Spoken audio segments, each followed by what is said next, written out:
Армысыздар достар, бүгін біз ерекше сұхбат өткіземіз. Уақыт пен кеңістікті бұзып, қиял арқылы 20 ғасырдың ірі тұлғасы, ақын, қоғам қайраткері Сәкен Сейфуллинмен тілдесеміз.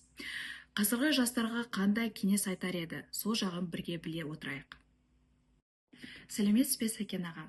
Бүгін сізге қояр бірнеше сұрағым бар. Сәкен аға, өз шығармашылығыңыз арқылы жас жүректерге қандай өмірлік шамшырақ жағуды армандайсыз? Қайырлы күн.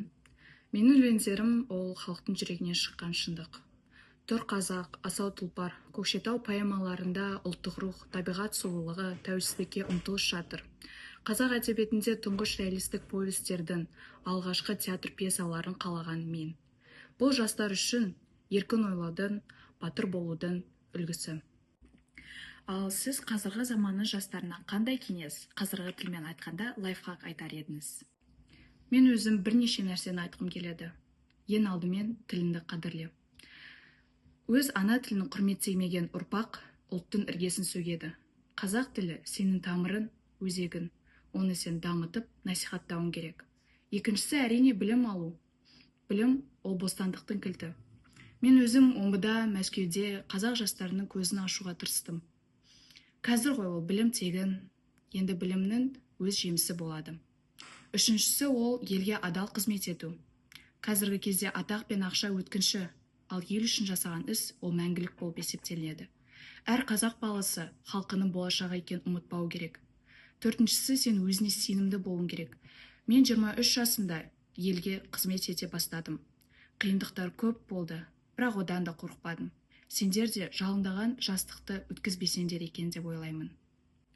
Жастар рухани құндылықтарға бей-жай болып бара жатқан жоқ па? Ұлттық құндылықтар деген ол домбыра, шапан немесе сәнді сөздер емес. Ұлт дегеніміз санадан басталынады. Сенің ойың қай тілде, арманың кімге қызмет етеді, тұлғаң кімдікі? Міне, ұлт сонда. Тілде тұтастық жоқ жерде жүректе намыс ұйықтап жатады. Өз тіліңді ойламасаң, ертеңің де, елің де өзгенің қолында болады. Ал өз болмысыңды сақтау нағыз патриотизм. Бұл тек майдандағы күрес емес, бұл күн сайын таңертең ұлтқа қызмет етемін деп ояну.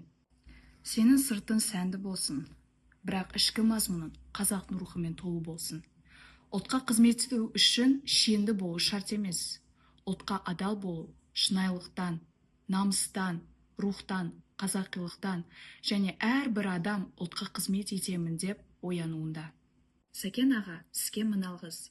Сәкен Сейфуллиннің айтқан сөздері жүрекке жетерліктей, қазақ елінің болашағы өткенін ұмытпай, білім мен рухты қатар алып жүрген жастардан құралады. Ұлттың ұлы тұлғасы Сәкен ағамыздан алған кеңестерді ұмытпайық. Ал келесі кездескенше сау болыңыздар.